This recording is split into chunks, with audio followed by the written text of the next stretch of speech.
Hola, buenas, ¿cómo están? ¿Sabían ustedes que las vértebras son capaces de soportar, en concreto el cuerpo vertebral, hasta 800 kilogramos antes de fracturarse? Y que el máximo peso que una persona es capaz de levantar son 500 kilogramos. Esto lo han conseguido un par de deportistas en levantamientos de peso muerto. Pues tal vez les sorprenda que los discos intervertebrales son capaces de soportar mucho más peso de esos 800 kilogramos antes de fracturarse. Pero lo realmente sorprendente es que más del 50% de la población de entre 30 y 60 años tienen una o más hernias discales. Y entonces surge la pregunta, ¿cómo es posible esto? ¿Cómo es posible que pudiendo soportar los discos cargas superiores a 800 kilogramos, teniendo un punto de fractura más alto que la propia vértebra, cómo es posible que la mitad de la población tenga los discos rotos? Bueno, en este vídeo vamos a ver los tres mecanismos principales de producción de las hernias discales lumbares. Es conveniente conocerlos porque nos van a ayudar a prevenir las hernias discales adicionales que podamos tener y también a tratarlas. Hay que mencionar que no es necesario pasar por esta vida y tener hernias discales, se pueden evitar.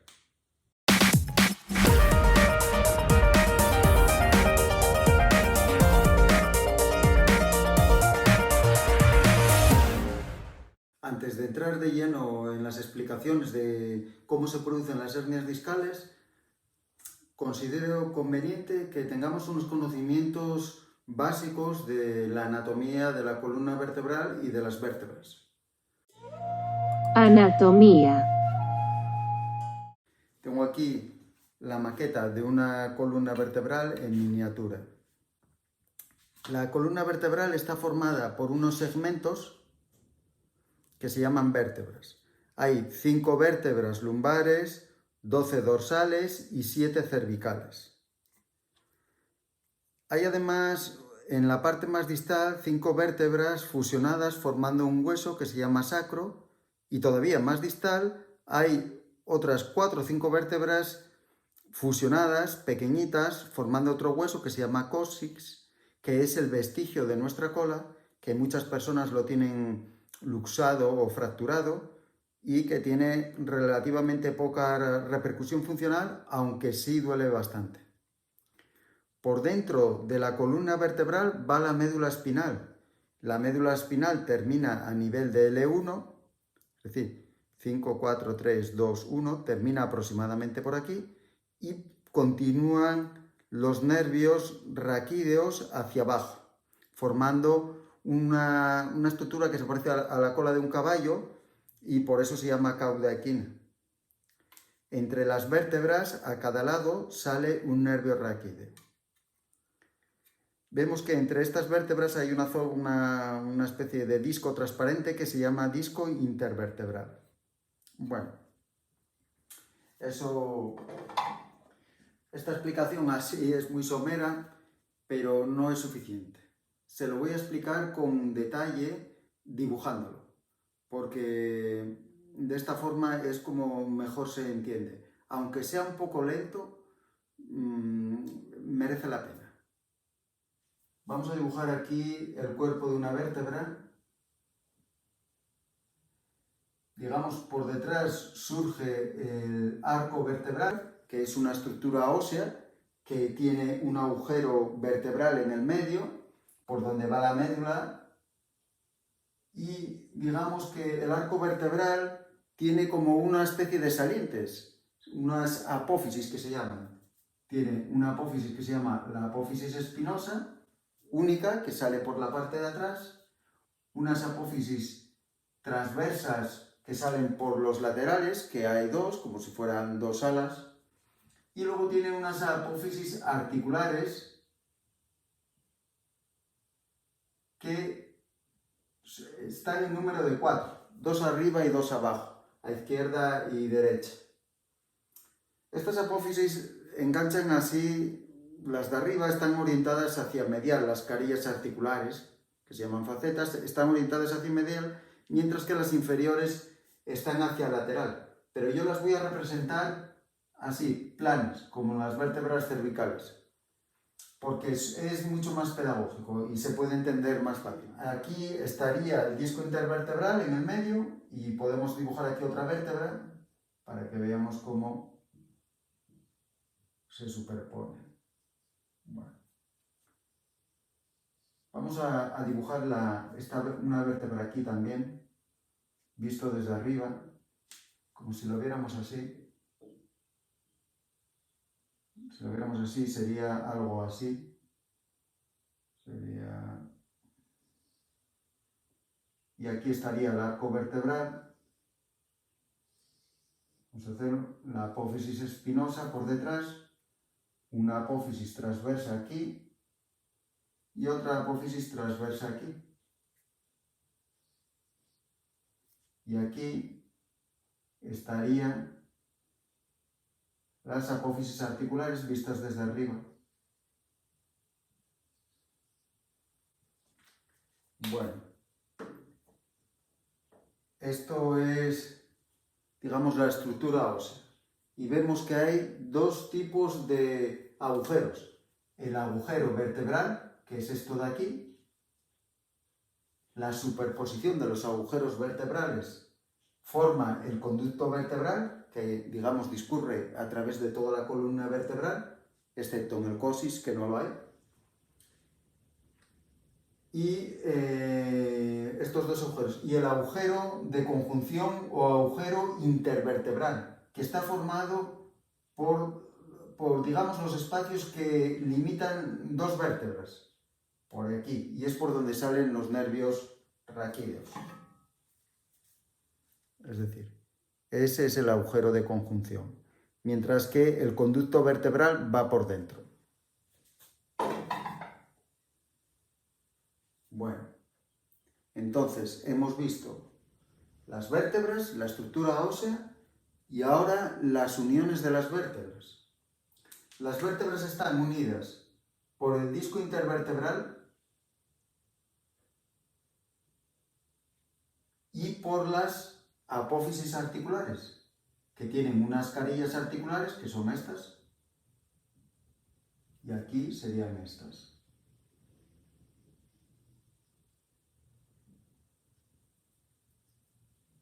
Las vértebras tienen cierta movilidad, cierto grado de movilidad, y es gracias a estas articulaciones, las que se producen entre los cuerpos vertebrales y entre las articulaciones apofisarias. Hay otras uniones en las vértebras que son, y que tienen bastante importancia para nosotros, por lo menos alguna, son un ligamento longitudinal, que se llama ligamento longitudinal, que va por la parte posterior de los cuerpos vertebrales y sujeta los cuerpos vertebrales y el disco intervertebral con mucha firmeza. Se une aquí, se va uniendo y se une al disco. Vamos a ver, aquí estaría, bueno, aquí vamos a representar el disco intervertebral aquí encima. Y entonces el ligamento estaría aquí, uniéndose al disco intervertebral y a la vértebra.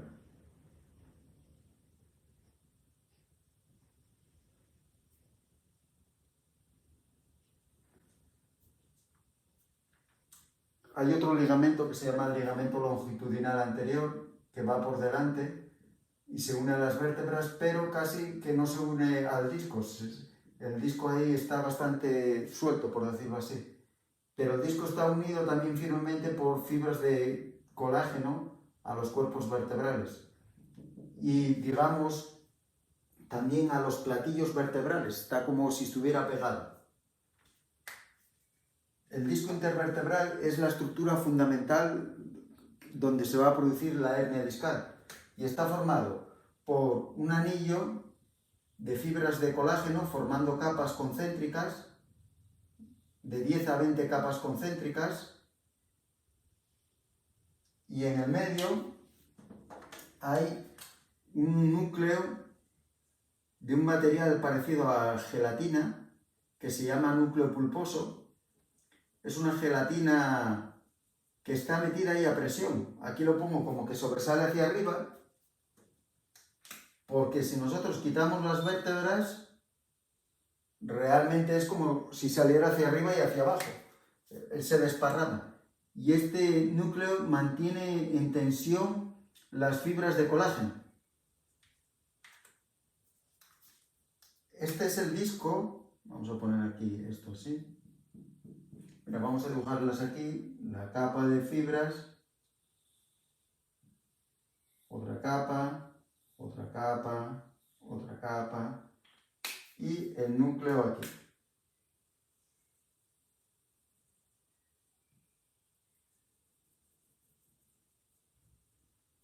Solo queda por dibujar aquí una última estructura, que es, digamos, la médula espinal que discurre por aquí dentro, ¿no?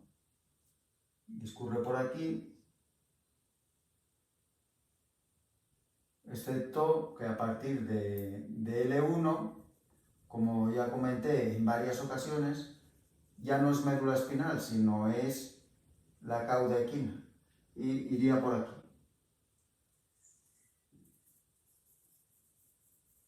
Esto también tiene implicaciones en las hernias discales y es por eso que lo hago. Y a estos niveles sale la raíz nerviosa, sale por aquí una raíz nerviosa, aquí forma un ganglio y a partir de aquí ya sale el nervio raquídeo, que se divide en una parte hacia atrás, una parte hacia adelante, y aquí haría lo mismo.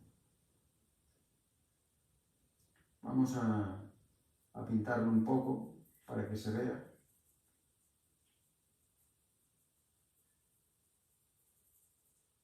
Bueno, se ve un poco, no se ve tan claro este color, pero es para identificarlo.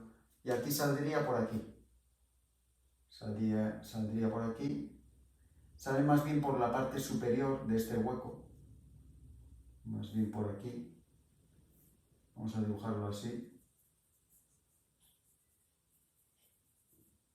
Y luego se ramifica una parte para atrás, otra para adelante. Porque también tiene implicaciones que salga por la parte superior o la parte inferior. Y sale por la parte superior. Bueno, creo que ahora más o menos ya podemos avanzar.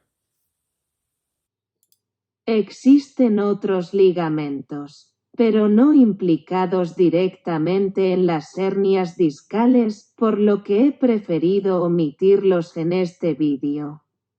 ¿Qué función tiene el disco intervertebral?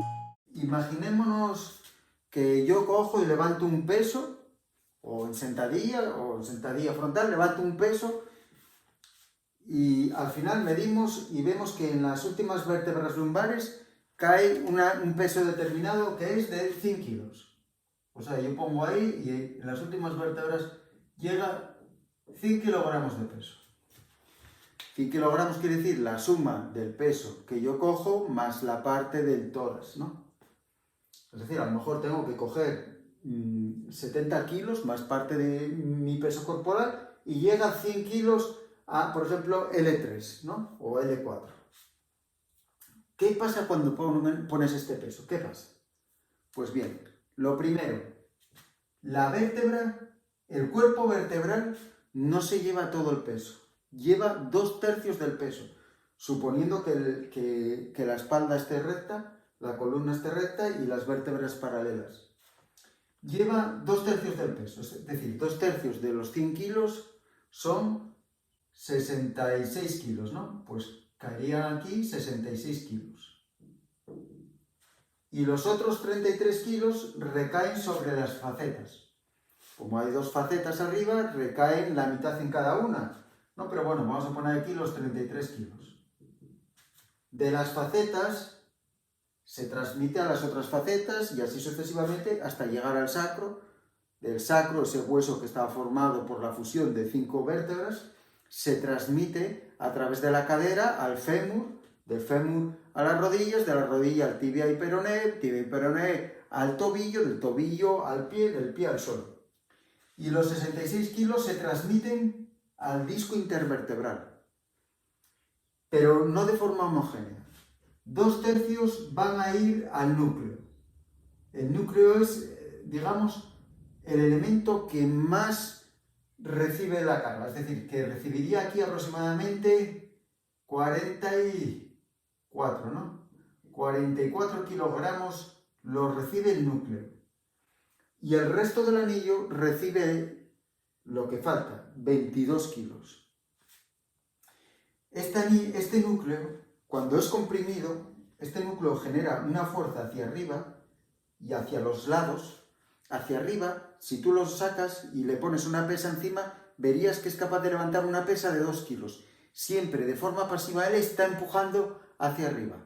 Tiende a tener las vértebras en distracción, facilita esa separación. Entonces es una, ¿cómo decirlo? Una medida adicional para soportar más carga. Bueno, pues el núcleo va a transmitir radialmente esa carga. Es decir, el núcleo es comprimido y es como si fuera una pelotita de goma que la comprimes por un lado y se expande por los otros. Y al expandirse por aquí, tensa estas fibras de colágeno y pone el disco, el anillo fibroso lo pone tenso, totalmente tenso, como si fuera una rueda súper hinchada. Y lo hace muy resistente. Aquí va a caer una pequeña cantidad de carga, otra aquí, pero él está en gran tensión. Y bueno, de ahí pasa la carga hacia el cuerpo vertebral y así sucesivamente hasta abajo, ¿no? Hasta el sacro y del sacro a la cadera, rodilla, tobillo y al suelo.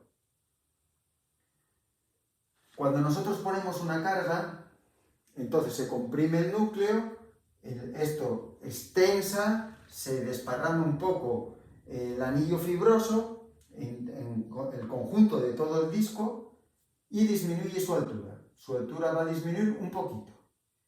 No mucho, pero un poquito. ¿Cuánto? Depende de la carga. Si nosotros ponemos una carga, cuanto más alta sea la carga, más disminuye. Si quitamos la carga, recupera rápidamente. Si ponemos una carga, aunque no sea muy alta, pero la sostenemos en el tiempo, el núcleo va disminuyendo su grosor, primero rápido y luego lentamente. Y luego recupera al revés, recupera rápido y luego el resto lentamente cuando quitas la carga. Entonces esto hace lo siguiente, que nosotros por la noche medimos 1 centímetro menos o entre 1 y 2 centímetros menos por la noche que por la mañana, por la compresión de la carga de todos los discos. Lo que vamos disminuyendo de cada disco en toda la columna vertebral se va acumulando durante todo el día y luego por la noche se va produciendo de nuevo la separación, la hidratación, y de esta forma recuperamos la estatura. Los ancianos miden entre 10 y 20 centímetros menos de estatura que cuando eran jóvenes. ¿Esto por qué es? Bueno, aparte de que puede haber aplastamientos vertebrales y demás, esto es porque los discos, cuando se van envejeciendo, que ya veremos qué es lo que pasa, van disminuyendo de grosor. El disco no tiene vasos sanguíneos, ni el anillo ni en el núcleo, en toda esta zona, ni inervación, salvo en la parte periférica, digamos en los últimos anillos de colágeno, Aquí sí hay algunos vasos sanguíneos y terminaciones nerviosas. Vamos a ponerlas en amarillo. Aquí hay algunas terminaciones y vasos sanguíneos. Claro, entonces uno dice, bueno, ¿cómo se nutre el núcleo? ¿Cómo se nutre todos estos anillos? Porque también hay células que sintetizan este material. Se nutre desde el platillo vertebral, desde aquí. El platillo vertebral, la base y digamos el techo, están formados de cartílago, como el de una articulación, que tampoco tiene ni inervación ni vascularización. Y es por difusión, es decir, cuando el núcleo se comprime por la carga, sale el líquido del núcleo hacia el cuerpo vertebral. Sale hacia aquí y entonces lleva los productos de desecho. Y cuando se produce la dilatación, que se absorbe el agua, trae los nutrientes y entran los nutrientes. Así es como se nutre. Exactamente igual que cualquier articulación. La compresión y la distracción intermitente es lo que nutre las articulaciones, los cartílagos y en este caso el disco intervertebral. Excepto, como dije, en la parte periférica que tiene su propia vascularización. Si hubiera habido inervación en todo el disco y hubiéramos podido sentir el dolor por tener nervios, yo creo que lo más probable es que casi no hubieran existido las hernias discales, pero no se produjo de esta forma. ¿Qué es una hernia discal? ¿Qué es una hernia discal? A ver si alguno acierta. Muy bien. Una hernia discal es la rotura del anillo fibroso. Se rompe el anillo fibroso y sale, vamos a ponerlo con este color, y sale el contenido del núcleo. El núcleo pulposo se desparrama y se esparce por las fibras rotas y fuera del anillo. Simplemente esto es una hernia discal. Como cuando se rompe los anillos más periféricos, hay vasos sanguíneos, se va a producir sangre. Y como hay inervación en la zona periférica, también dolor. Bien. Ahora la pregunta que les puede surgir a todos ustedes es la siguiente. Benjamín, si dijiste que esto aguantaba 800 kilos el cuerpo vertebral y que el disco aguantaba más de 800 kilos y que se rompía antes la vértebra que el disco, ¿cómo es posible que se rompa el disco? ¿Cuántos kilos han tenido que ponerse ahí para romper ese disco? ¿Alguien la puede responder? Muy bien. Pues es lo que voy a explicar ahora con un poco más de detalle. La lesión del disco intervertebral. Vamos a ver cómo se produce el daño en el disco de tal forma que se llega hasta la hernia. Si, como decía antes, teníamos las vértebras paralelas, pues bien, sabíamos que digamos, a las facetas articulares les iba a llegar 1/3 de la carga, ¿no? Las apófisis espinosas y 2/3 al disco. Pero cuando nosotros nos ponemos en flexión, arqueamos la espalda, entonces las vértebras quedan así. Quedan inclinadas se inclinan por la parte anterior y los arcos vertebrales, las facetas, aquí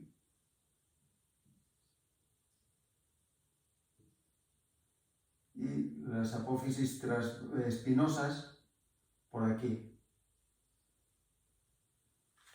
Bien, pues lo primero que pasa es que al inclinarse, la carga que caía en las facetas articulares o en las apófisis articulares. Faceta es la carilla articular. Esa carga pasa a ser 0. Los 100 kilogramos que caían aquí, resulta que ya no caen aquí, sino que van a recaer aquí. Los 100 en el cuerpo vertebral. Y aquí pasa a tener una carga de 0 kilogramos. Mientras que aquí, cuando ponías los 100 kilogramos, aquí se iban 33 y aquí se iban 66 kilogramos. Ahora los 100 recaen aquí. O sea que aumentó considerablemente. Pero no solamente es esto, sino que tampoco se transmiten aquí uniformemente, sino que inciden más aquí, aquí menos y aquí menos. De tal forma que la distribución de las cargas depende del grado de inclinación, vamos a dibujarlo en 4 partes, depende del grado de inclinación, ¿no? Pero vamos a considerar que llegar aquí a este cuerpo, a esta parte, a esta unidad, 50 kilogramos. Aquí a lo mejor llegarían 30, aquí a lo mejor llegarían 15 y aquí a lo mejor llegarían 30 y 15, 45, 5. Si hacemos esta división. O sea que tendríamos aquí 50 kilogramos. ¿Cuánto habría aquí? Aquí habría, si lo dividimos en 4 partes, 66 entre 4, 12, 15, 60, 16 kilos y medio por ahí. 16 kilos. Aquí llegaría 16 kilos. Bueno, quiero mencionar que cuando nosotros ponemos aquí la carga de forma simétrica, no hace falta 800 kilos para romper la vértebra. Con 600 kilos rompe la parte anterior de la vértebra. Pero bueno, llegan aquí 50 kilos y bueno, es mucho más que 16 kilos. Pero lo más interesante es lo que ocurre en el disco intervertebral. El disco está aquí y resulta que el disco, que tendría que llevar el núcleo su mayor parte del esfuerzo, ya no lo va a llevar.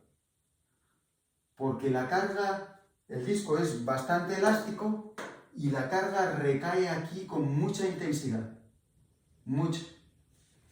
Y forma un acuñamiento que impulsa el núcleo lo impulsa hacia el posterior, hacia esta zona. Entonces el núcleo va a ir desplazándose hacia esa zona, hacia aquí. Presionando y tensando muy fuerte las fibras de colágeno hacia allí. ¿Cuál es la carga que cae aquí si dividiéramos por unidades dentro del disco? Pues lo sorprendente es que aquí cae una carga tremenda, muchísima. Aquí prácticamente está 0 la carga y está concentrada aquí. 10 veces más que en la situación natural. Si en la situación natural aquí caerían, digamos, 8 kilos, aquí caerían 80 kilos. Aunque depende del grado de flexión y del deterioro, es decir, depende del deterioro del núcleo. Pero 80 kilos. Es decir, para que cayeran aquí 80 kilos, casi que habría que poner aquí 800 kilos. Pues aquí, con 8 veces menos carga, tenemos esa misma carga. ¿Y eso qué hace? Esto hace que impulsa el núcleo con tanta fuerza que, hombre, porque pase alguna vez a lo mejor no, pero acaba rompiendo las fibras de colágeno. Primero rompe, mira aquí que está intacto se ve. Primero rompe unas, poco a poco, hay como 10 o 20 capas, un mes rompe una capa, otro mes rompe otra capa, otro año rompe otra capa, y va así progresando. Y no siente dolor, porque ya dije que no hay inervación en esas fibras. Cuando las personas tienen 50 años, la cantidad de capas que tienen rotas, que estudiados en autopsias estos discos intervertebrales, prácticamente todas las personas de 50 años tienen o todos o casi todos los discos rotos totalmente o parcialmente en sus anillos. O sea, están degenerados todos los discos. Y la degeneración ya empieza desde la pubertad. Es decir, terminamos el crecimiento y ya empezamos a romper esta especie de capas de cebolla, ¿no? Estos anillos. Van rompiéndose y van rompiéndose por distintos sitios. No hace falta que sea por uno específicamente.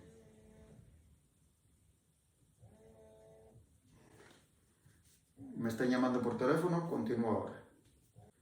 Bueno, ya está, era mi madre. En fin, estaba diciendo, se van rompiendo los anillos y va saliendo el núcleo pulposo. Pues bien, va perdiendo altura, porque digamos que ya no está tanta tensión, ya no genera tanta tensión, y entonces ciertamente los últimos anillos va a tardar mucho más en romperlos. Al principio los primeros también son más resistentes, pero los últimos, como tienen menos presión, también va a tardar más en romperlos. De hecho, no van a herniarse todos los discos del cuerpo, va a herniarse solo alguno.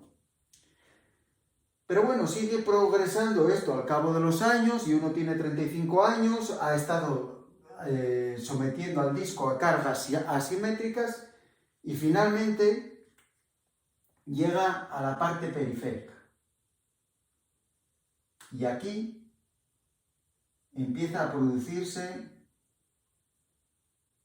el dolor, porque en los últimos anillos ya hay inervación. Entonces llega un punto en que se rompe el anillo y se desparrama toda esa gelatina. Y eso es lo que es la hernia. Así es como se produce la hernia, pero los mecanismos, los 3 mecanismos directos de cómo se producen es lo que vamos a ver ahora. Pero es conveniente que limpie esto aquí para luego poder dibujarlo más claramente y mejor, ¿no? Bueno, esto podemos dejarlo porque no sirve, pero aquí, estos rotuladores de Ikea se quitan muy mal. Pero bueno, más o menos. Sí, muy bien. Bueno. Empecemos con el primer mecanismo.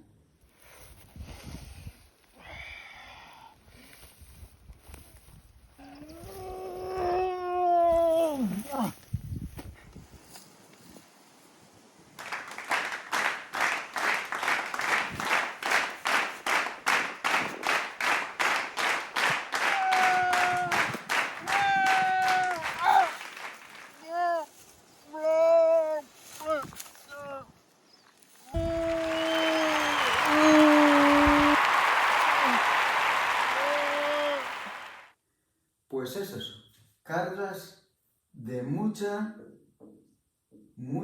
intensidad.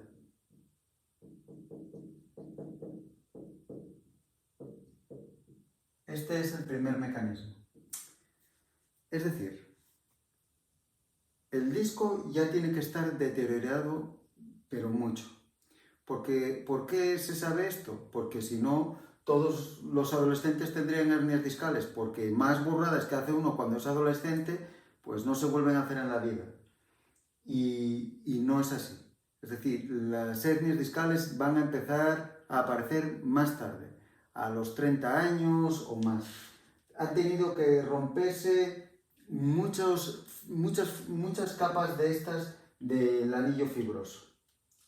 El mayor problema que hay cuando se produce de gran intensidad es que el disco, no es solo que se rompa el disco, sino que puede romper también el ligamento longitudinal posterior.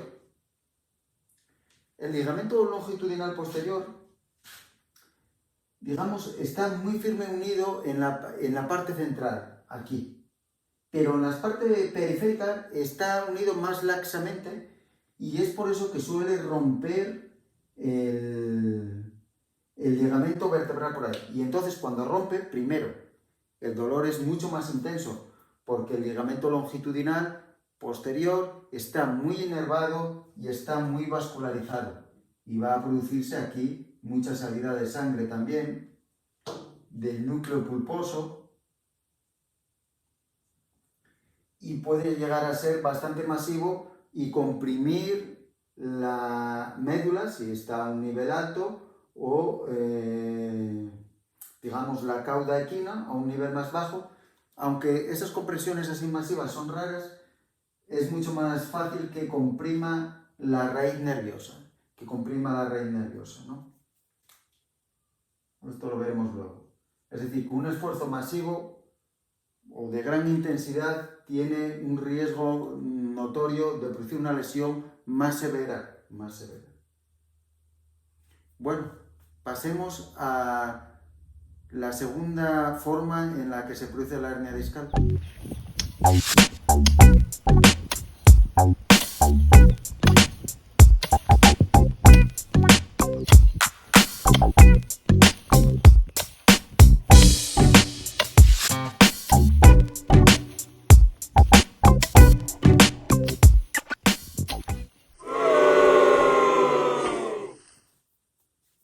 Bueno, cargas de menos intensidad, es decir, tienen intensidad, pero son sobre todo repetitivas. Bien, una cosa que no comenté antes. Las cargas de alta intensidad no producen lesiones si se hacen con la columna perfectamente recta. Es decir, los halterófilos o los levantadores de powerlifting no tienen problemas porque ellos siempre tienen la columna recta y aunque hagan cargas altísimas pueden llegar a los 40 o 45 años y no tienen hernias y de hecho van a tener pues la columna vertebral mucho más sana que los demás, porque lo que tienen mucho cuidado es en no poner la columna en flexión. Lo mismo sucede con las cargas repetitivas. El problema es que la columna esté en flexión. Si la columna no está en flexión, aguanta lo que le echen. Esta puse ahí una imagen, pero hay otra forma que todavía se puede apreciar más. Y es cuando nosotros hacemos el movimiento en flexión y cuando estamos flexionados, de repente hacemos una rotación o una inclinación lateral. Es decir, cuando la columna las vértebras tienen acuñado el disco intervertebral, que ya está deteriorado, y en el momento ese nosotros hacemos una inclinación lateral o una rotación, lo que hacemos es concentrar toda la energía en un punto e impulsarlo el núcleo con fuerza. Es una de las formas de producirse las hernias, es decir, la carga es asimétrica, estamos ahí agachados en cuclillas con la columna doblada, trabajando de albañiles o de fontaneros o en el campo, y de repente hacemos así para coger algo que pesa y en ese momento quedamos ahí doblados. Es por eso, porque creamos todavía una presión más intensa y más concentrada si añadimos el movimiento combinado a la flexión. Y bueno, nos queda la tercera. Vamos a por eso.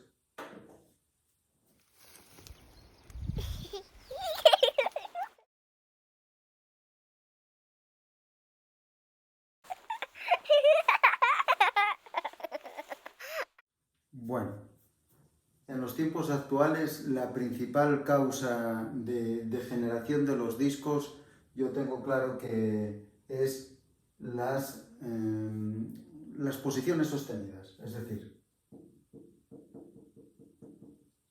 cuando nosotros estamos sentados con la espalda toda torcida en el ordenador o tirados en el sofá, nosotros vamos generando como una especie, es como si fuera un entrenamiento de elasticidad, pero no sano, por decirlo así. Y vamos fisurando, sin sentir dolor, las fibras de los anillos, y entonces en algún momento, cuando ya está muy debilitado todo, hacemos cualquiera de las otras acciones y acabamos con el disco herniado.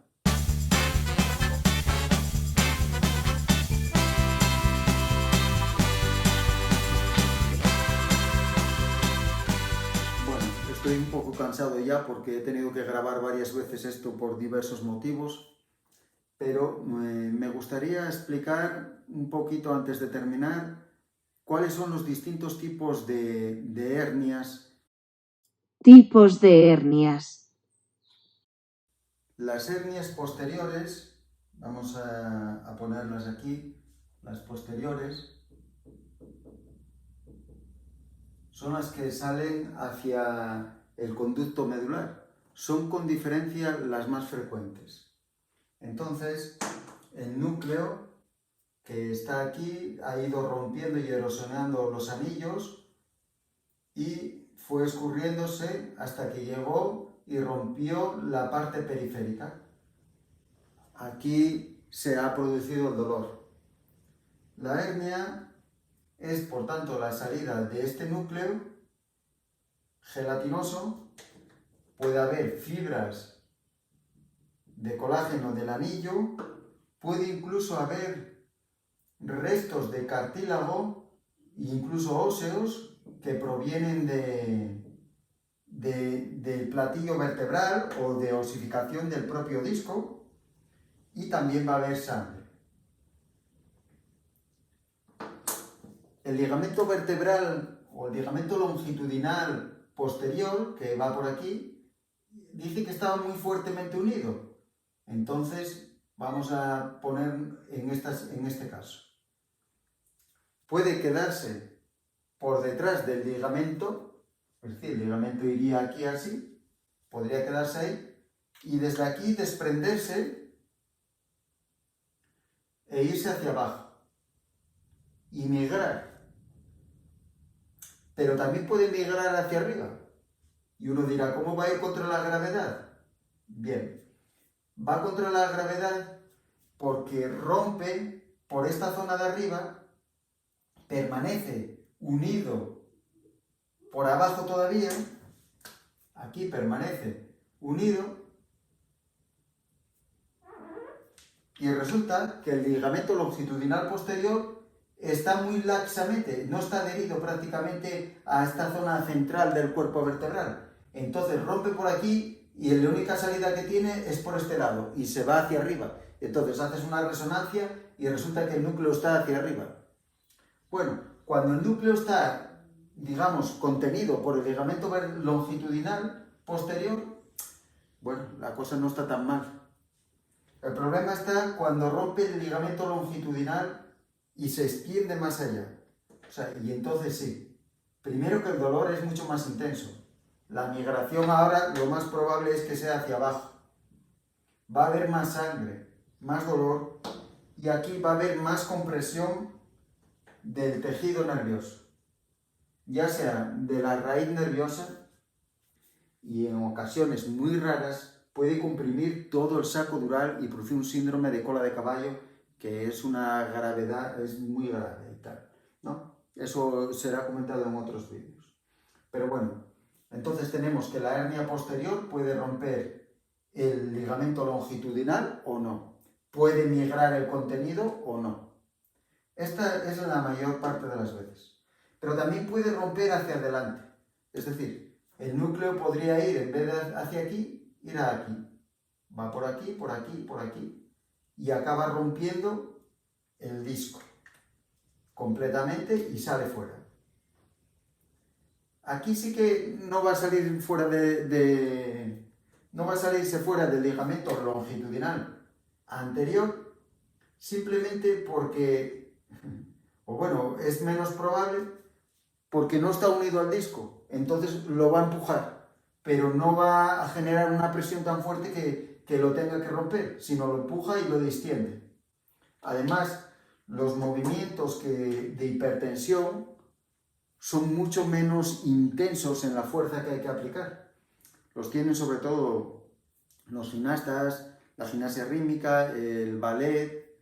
Los de lucha son movimientos de hiperextensión cuando se agarran y tiran hacia atrás.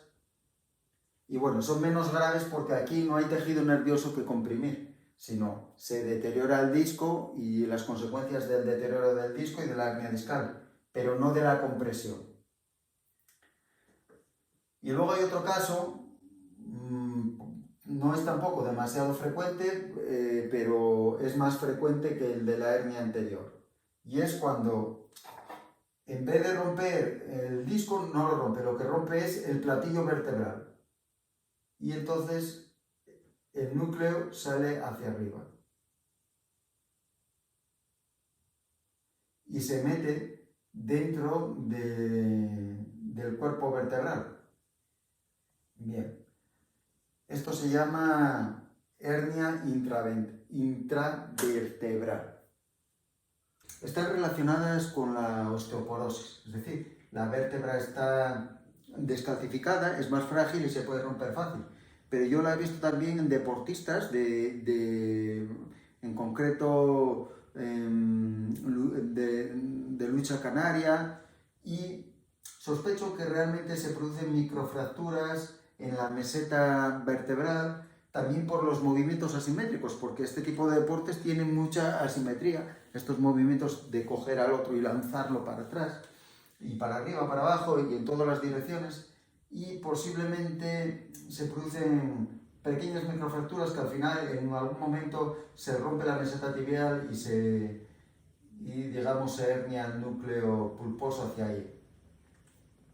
Este tipo de hernia tiene un epónimo. Hay muchas denominaciones en medicina que se utilizan epónimos. Bueno, esto es un inciso.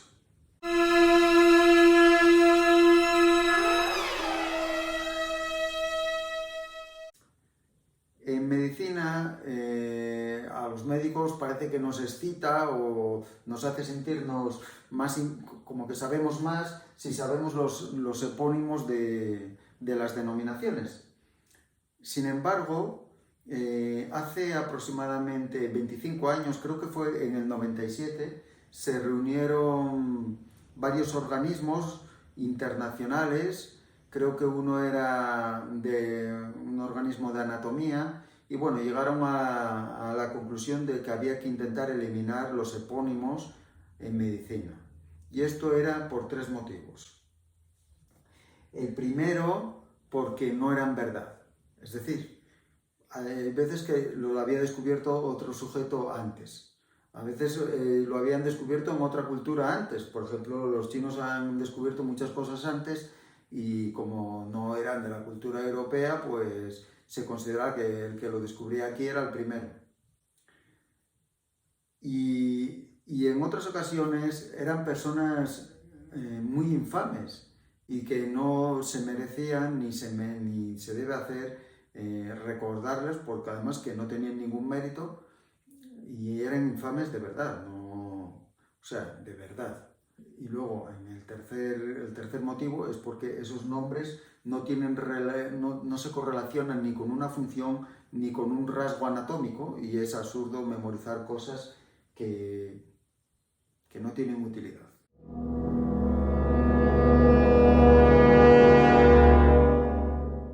Bueno, en resumen tenemos las hernias posteriores, las anteriores y las intravertebrales, siendo mucho más frecuentes las posteriores y con más repercusión.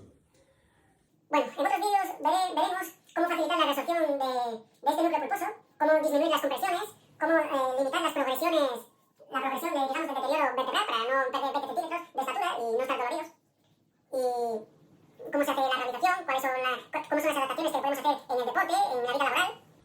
Y si ustedes quieren tener o ver estos vídeos, pues nada, pueden suscribirse y dar a la campanita y así les notifican cuando haya puesto alguno de estos vídeos. Y nada, nos vemos, les deseo que tengan un buen día y lo pasen bien.